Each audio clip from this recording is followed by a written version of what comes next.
जी नमस्कार। Alvin classes में आपका बहुत बहुत स्वागत है। आज हम लोग एक नए विषय जो परीक्षाओं की दृष्टि से तो महत्वपूर्ण है ही, उसके साथ ही हमारे मानव जीवन में भी इसका बहुत उपयोग है और आज की जो परिस्थिति है उसमें इस विषय का और महत्व बढ़ जाता है, क्योंकि आधुनिक युग में आवश्यकताएं चरमोत्कर्ष पर है और हम लोग अपने मानवीय क्रियाकलापों से कई प्रकार की आपदाओं को जन्म दे रहे हैं। आज आपदा से ही संबंधित विषय हम लोग पढ़ेंगे जो परीक्षा की दृष्टि से भी महत्वपूर्ण है। आपदा एवं उनका प्रबंधन आज के विषय का नाम है, अध्याय का आपदा एवं उनका प्रबंधन। पहले आपदा की परिभाषा जानेंगे। आपदा से तात्पर्य क्या है? आकस्मिक होने वाली ऐसी विनाशकारी घटना, आकस्मिक होने वाली ऐसी विनाशकारी घटना जिससे व्यापक स्तर पर उस क्षेत्र के जीवधारियों के जान माल की क्षति होती है, आपदा कहलाती है। आपदा किसे कहते हैं? आकस्मिक। आपदा में 3-4 जो स्पेशल वर्ड है जो इसकी परिभाषा को परिभाषित करते हैं, उसमें एक आकस्मिक क्या? होने वाली विनाशकारी घटना जिसका जो प्रभाव हो वो नकारात्मक हो, जिससे व्यापक स्तर पर उस क्षेत्र के, ये नहीं है कि आपदा आ रही है आपके बलिया में और परिभाषा में लखनऊ को जोड़ा जाए, ऐसा नहीं है। उसी क्षेत्र में जहाँ पे आकस्मिक विनाशकारी घटना घटित हो रही है और उससे उस क्षेत्र के जीवधारियों के जान माल की क्षति होती है, आपदा कहलाती है। आपदा आकस्मिक होने वाली ऐसी विनाशकारी घटना है जिससे व्यापक स्तर पर उस क्षेत्र के जीवधारियों के जान माल की क्षति होती है, आपदा कहलाती है। उसके बाद आपदा कितने प्रकार की होती है? अध्ययन की दृष्टि से आपदाओं को हम मुख्यतः 2 प्रकार में वर्गीकृत करके उसका अध्ययन करेंगे। पहले प्रकार की जो हमारी आपदा होगी प्राकृतिक आपदा होगी, दूसरे प्रकार की जो आपदा होगी मानवीय आपदा होगी। आज के क्लास में हम लोग प्राकृतिक आपदा के बारे में गहनता से अध्ययन करेंगे। प्राकृतिक आपदाएं, निम्नलिखित महत्वपूर्ण प्राकृतिक आपदाएं हैं। उसमें हम पहला लेते हैं भूकंप। तो भूकंप के उत्पत्ति का कारण क्या है? जैसे जो पृथ्वी के आंतरिक सतह पे प्लेटें हैं, मान लीजिए कि ये प्लेट है आपकी, नीचे भी एक प्लेट है, यहाँ भी मान लीजिए एक प्लेट है और ये पृथ्वी है ऊपर। ये पृथ्वी की आंतरिक सतहें हैं।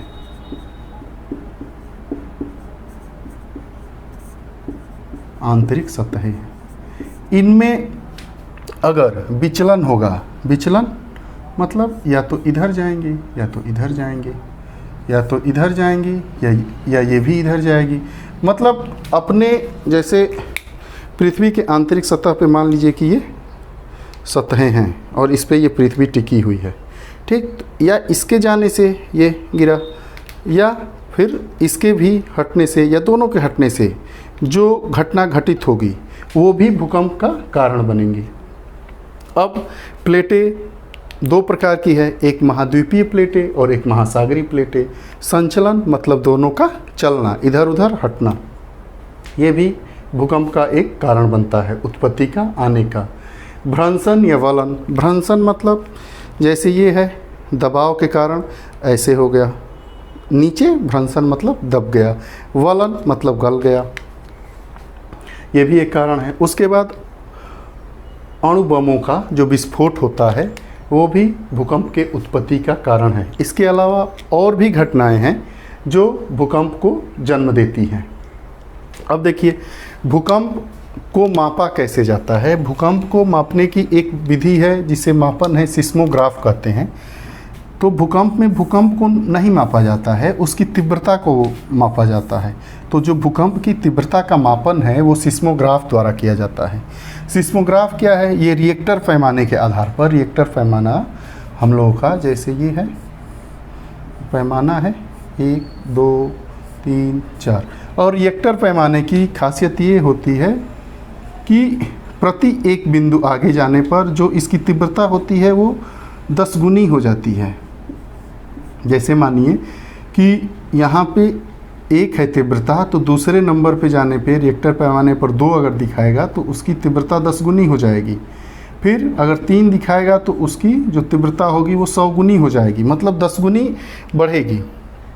अब एक प्रश्न आता है कि भूकंप का मापन किसके द्वारा किया जाता है? तो भूकंप का मापन सिस्मोग्राफ के द्वारा किया जाता है।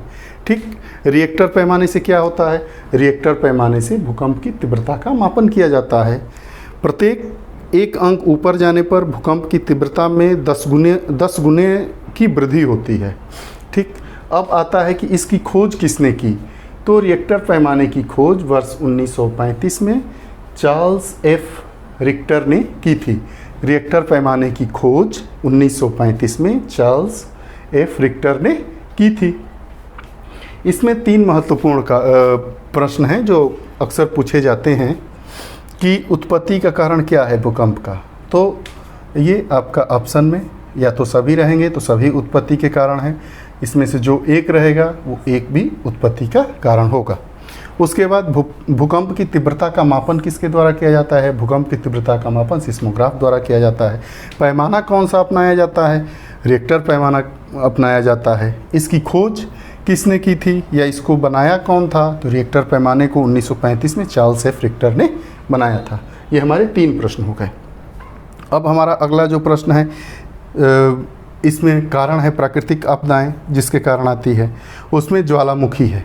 और ज्वालामुखी का क्या होता है? जैसे हमारे पृथ्वी के धरातल के अंदर अत्यधिक ताप के कारण पृथ्वी के अंदर जो चट्टानें हैं वो पिघल जाती हैं। पिघलने के बाद वो मैग्मा या लावा उसे कहते हैं जो पिघलती है।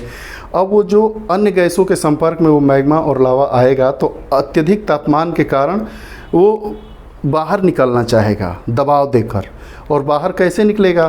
तो धरातल पे जहाँ भी धरातलीय सतह कमज़ोर होगी वहाँ विस्फोट करके वो बाहर आ जाएगा, जिसे हम ज्वालामुखी का नाम देते हैं।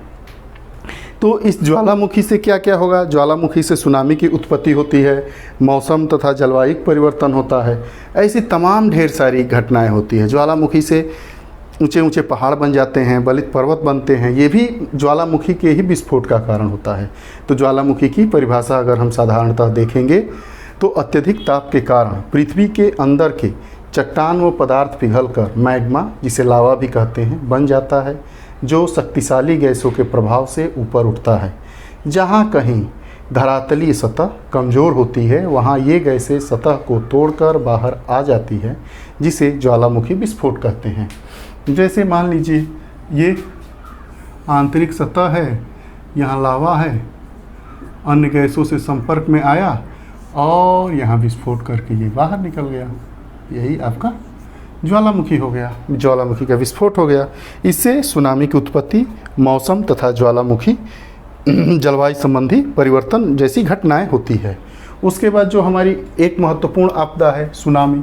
पहले इसमें प्रश्न पूछता है कि सुनामी किस भाषा का शब्द है? सुनामी जो है वो जापानी भाषा का शब्द है। सुनामी किस भाषा का शब्द है? तो सुनामी जापानी भाषा का शब्द है।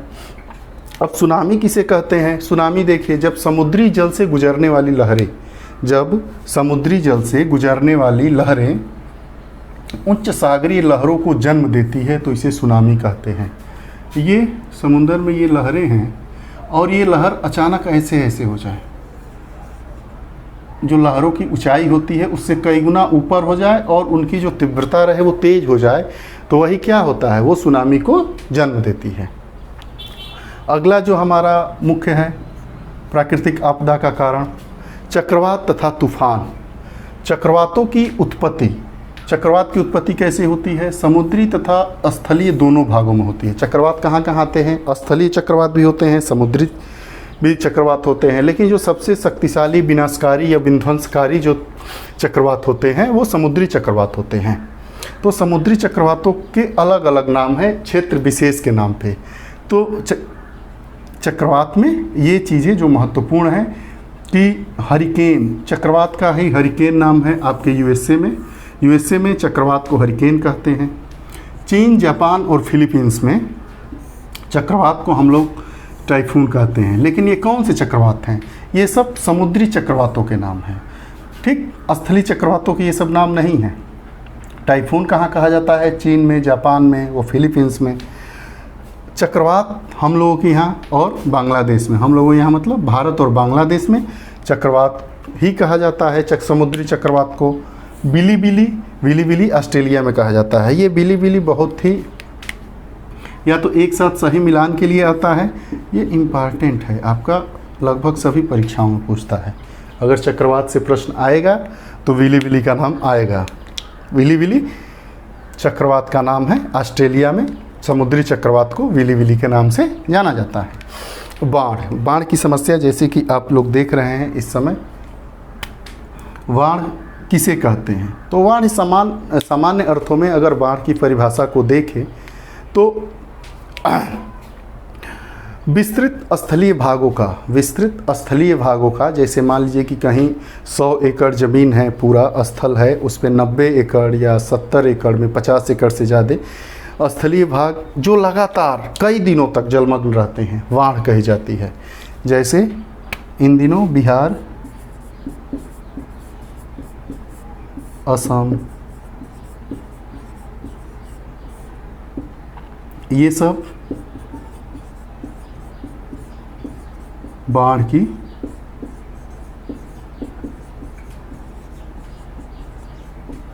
समस्या से ग्रसित हैं।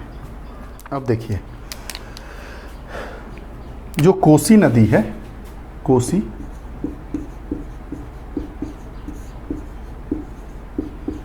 नदी को बिहार का शोक, कोसी नदी को बिहार का शोक, हुगली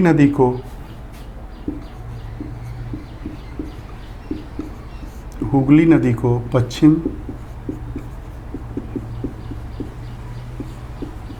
बंगाल का शोक कहते हैं। क्यों कहते हैं? क्योंकि कोसी नदी के जल के कारण बिहार के अधिकतर इलाके बाढ़ से डूब जाते हैं, इसलिए कोसी नदी को बिहार का शोक कहते हैं। सेम यही कारण हुगली नदी के साथ भी है। हुगली नदी के पानी का जल स्तर इतना बढ़ जाता है कि बंगाल के अधिकतम क्षेत्र जलमग्न हो जाते हैं, बाढ़ग्रसित हो जाते हैं, इसलिए पश्चिम बंगाल का शोक हुगली नदी को कहा जाता है। अब एक अंतिम जो हम लोगों का जो प्राकृतिक आपदाओं का कारण है वो क्या है? भूस्खलन। भूस्खलन मतलब जब ऊंचे स्थानों से अधिक मात्रा में मिट्टी, चट्टानें, वनस्पति आदि अपरदित होकर या खिसकर, अपरदित होकर मतलब पानी के दबाव में नीचे आकर, या खिस के यहाँ है, यहाँ की प्लेट नीचे आई, अब इसकी कंडीशन यहाँ हो गई, ये अपरदित हो गया। खिसने से खिसकर, और ये जब नीचे कोई भी चीज़ आएगी, जैसे ये मान लीजिए कि ये चट्टान है, यहाँ से ये सपोर्टिव है, ये हट गया तो ये नीचे आएगी, तो नीचे आएगी तो कहीं तो रुकेगी, तो जहाँ ये नीचे आकर रुक जाती है, इसे ही तो ये नीचे आकर रुकी, तो ये जो निचला भाग है, ये निचला भाग, इसे क्या कहते हैं? भूस्खलन कहते हैं। आज हम लोग अपनी महत्वपूर्ण कक्षा में प्राकृतिक आपदाओं के कारण को पढ़ा, जिसमें भूकंप, ज्वालामुखी, सुनामी, चक्रवात या तूफान, बाढ़, भूस्खलन विषय के बारे में महत्वपूर्ण आने वाले प्रश्नों को भी देखें, और एक अपनी प्राकृतिक आपदाओं के संदर्भ में एक अपनी समझ को विकसित किए। आगे वाली कक्षा में हम मानव जनित आपदा के बारे में पढ़ेंगे, जिसे मानवीय आपदाएं कहते हैं। उसमें आपका क्या है? जैसे कंपनियों से निकलने वाला धुआं है, वह वायुमंडल में पहुंचकर वायु को प्रदूषित करता है। मानव की लापरवाही से, उनके प्रबंधन का सुचारू रूप से प्रबंधित न होने से जो आपदाएं, जो समस्याएं आती है, जिनका मानव या जीव जगत पे या पर्यावरण पर हानिकारक प्रभाव पड़ता है, उसे हम मानवीय आपदा का नाम देते हैं। आप लोग हमारी कक्षा को ऐसे ही देखते रहिए, हमें सहयोग प्रदान करते रहिए, और आप निश्चित ही रूप से अपने कमेंट में आप बताएं कि कक्षा और लंबी होनी चाहिए, या इसमें जो कंटेंट हैं उसको किस रूप में और हमें विस्तारित करना चाहिए। आपका जो सुझाव होगा वो हमारे लिए अति महत्वपूर्ण होगा और मार्गदर्शक का कार्य करेगा। हम आपके द्वारा सुझाए गए विचारों को ही आगे लेकर अपनी कक्षाओं को बढ़ाएंगे। आप हमारे एल्विन क्लास को के चैनल को ज़्यादा से ज़्यादा शेयर, लाइक और सब्सक्राइब करते रहें और हमें एक संबल देते रहें। आप लोग हमारे साथ इस विषय को पढ़ें। आप लोगों को बहुत बहुत धन्यवाद। आपके उज्जवल भविष्य की कामनाओं के साथ नमस्कार।